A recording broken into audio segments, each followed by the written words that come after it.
everyone. Thank you for coming to my TED Talk today. It's an honor to speak with you about what the successful kindergarten environment looks like. Hopefully this session will give you some ideas about how to structure your own classroom. I'm going to start by introducing you to the three most important roles in a classroom environment. These are the educators, the learners, and the third teacher. Let's start with the educator. The most obvious responsibility of the educator is to teach students while following along with the curriculum. However, the teacher also must assist in guiding students' learning development. This development includes children's social-emotional development, language/communication skills, and cognitive development, which includes the child's learning, thinking, and problem-solving skills. It is especially important that teachers in the primary grades focus on guiding children's development, as this is when children are beginning to develop the basic skills for their learning.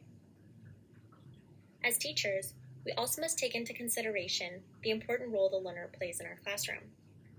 Firstly, the learner is required to complete the learning, such as activities and tasks arranged by the teacher. However, our students do more than just learn. They provide critical evidence of our teaching. By assessing students' learning, we as teachers can decide whether or not students' learning is headed in the direction we intended, or if we need to change our teaching methods. Sometimes restructuring is needed, and that's totally okay. As teachers, we are constantly learning from our students about how to better teach them so that they can absorb the learning and apply this knowledge outside of the school as well.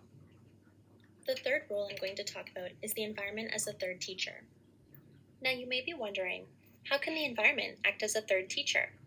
Well, the environment provides students with a comfortable, safe, and encouraging space for their learning. A learning environment that covers all these aspects while encouraging positive learning is one that will get students excited to learn and therefore excited for school. The kindergarten program provides some really interesting insight to the classroom as a third teacher.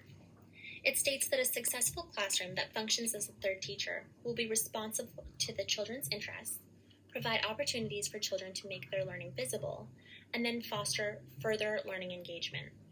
The classroom should be designed to invite, provoke, and enhance students' learning, as well as encourage communication, collaboration, and inquiry. So now that I've explained the three most important roles in the classroom, let's move on to discuss what a successful kindergarten classroom should look like. When most people think about kindergarten, they think of a fun and exciting learning environment. This is exactly what educators should want their students to feel when they walk into their classroom. A kindergarten classroom should be very bright and colorful. It should have lots of engaging materials that offer hands-on learning. All materials and resources should be at the children's eye level.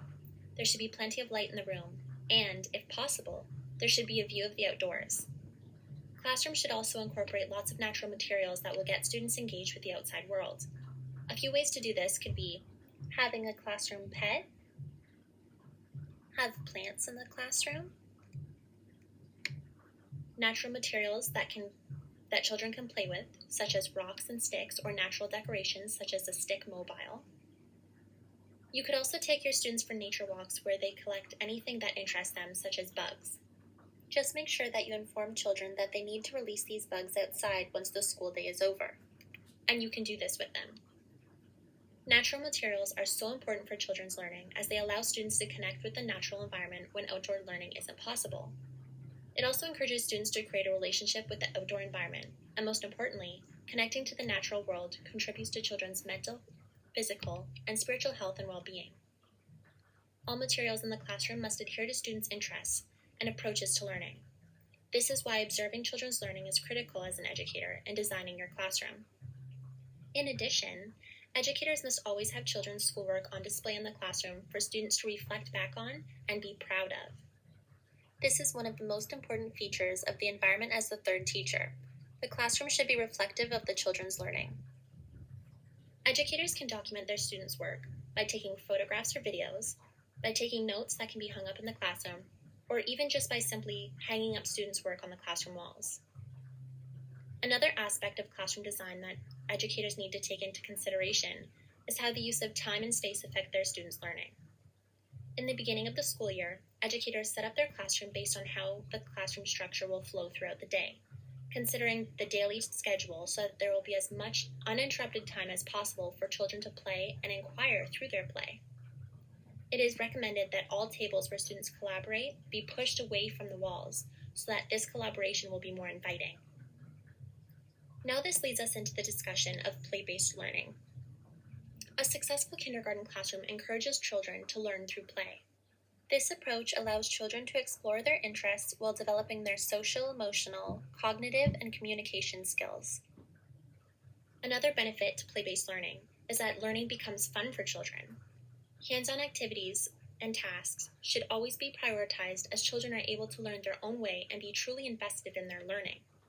Educators should observe children's behavior during play-based learning and make adjustments in response to what they see. If a child doesn't seem to be learning through their play, it is recommended that the educator try to redirect the child so that learning can be achieved. Make-believe play, for example, usually has to be encouraged by adults as it typically doesn't progress very far. Well-developed play is extremely effective as it can help children develop their social skills, introduce them to emerging mathematical ability, assist them in mastering early literacy concepts, and to achieve self-regulation. As an educator, you need to set up this play as if you were teaching subjects. It has to be systematic. You also need to keep in mind that play needs to be shifted from toy-oriented to people-oriented, and as adults, we can help our students adapt to this shift. I will end this TED Talk by describing how to plan with the 4 frames, otherwise known as the broad areas of learning. The 4 frames are belonging, engagement, expression, and self-regulation and well-being. As described in the kindergarten program, the four frames are used to structure thinking about learning and assessment. They are designed to support an approach that aligns with the way children's learning naturally occurs and that focuses on the aspects that are critical to young children's development. Let's start with belonging and contributing. This frame outlines children's sense of connectedness to others, their relationship with others and their contributions as part of a group, a community, and the natural world, and their understanding of relationships and community and of the ways in which people contribute to the world around them. A sense of belonging can be achieved through both play-based learning as children are able to communicate with one another in meaningful ways, and by connecting with the natural world. Collaboration is so important in creating a sense of belonging and contributing. As educators, we must provide lots of opportunities for children to collaborate with one another in order to help young children develop their social, emotional, and cognitive skills. Next, there's self-regulation and well-being. This frame respects children's own thinking and feelings and recognizes that children are able to regulate their emotions, adapt to distractions, and assess consequences of their actions. This is where the environment as the third teacher is extremely helpful. The classroom isn't only a place for children to learn, but it should also be a place that helps children to be calm, focused, and alert to enhance their learning. The classroom environment should respect children's mental health and well-being by being a place of safety and comfort. This can be done by providing a space in the classroom for children that can calm them down. That maybe involves things such as stuffed animals, pillows, blankets, or lamps. The frame expression revolves around demonstrating literacy and mathematic behaviors. The classroom should provide lots of opportunity for children to communicate their thoughts and feelings through gestures, physical movements, words, symbols, and representations, or even by using various material. Children should be able to demonstrate their literacy behaviors, mathematic behaviors, and should be able to demonstrate a love for learning. Play-based learning is one way teachers can assess these components. Through play, children develop their language and communication skills, express their emotions, and can even demonstrate mathematical behaviors. In a kindergarten classroom, educators can create games or activities that combine both patterning and play in order to teach children mathematical skills. An example of this would be to get students to create a pattern with their bodies by lining up in the pattern of boy, girl, or by allowing them to play with pattern blocks and observe their thinking. By allowing children to have fun through their learning, we will be getting them excited for subjects such as math and language arts. The final frame, engagement, involves problem solving and innovating. Children must be able to explore the world through natural curiosity while being engaged with their senses, their bodies, and their minds. Children should also be able to make meaning of the world by asking questions, solving problems, and engaging in creative and analytical thinking.